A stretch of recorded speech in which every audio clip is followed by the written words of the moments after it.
Yamaha NMAX code error 42 problem, tas naka-check engine siya, pati indicator ng ABS lagi nakailaw, hindi rin gumagana ang kanyang speedometer. Ang problema yung ABS module niya mismo ay problema na, yung motherboard sunog na, tas kinalawang na yung loob. Kung magpapalit ng bagong ABS module, napakamahal, napakalaking gastos, kaya nagdesisyon na lang si sir na i-convert na lang sa ABS to non-ABS ang kanyang NMAX. Kaya nagpabili ako sa kanya ng bagong ECU, 4,900 pesos ang bili ni sir. Nagamit ako ng multi-tester para ma-convert o ma-bypass ang kanyang wiring papunta sa ABS to non-ABS. 5 wire ang pinutol ko para ma-convert siya. Solid green, solid white. Pagsasamahin yung blue, saka brown na may stripe na white. White na may stripe na blue, papunta sa black, solid black.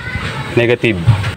Sa mga may NMAX na ganito ang problema at gusto mag-DIY, ito po yung pinakasusundan nyo lang po. Sundan nyo lang po yung color coding na pinutol ko na wire. Andyan na po yung mga kulay na pinagduktong ko, sundan nyo lang po para po ma-convert yung NMAX niya na ABS papunta sa non-ABS po para gumana. Kinabit ko na yung bagong pinabili kong ECU at binalutan ko na maigi lahat ng wiring na pinutol ko. Para maging 8 non-ABS. Yan o, wala na yung check engine o.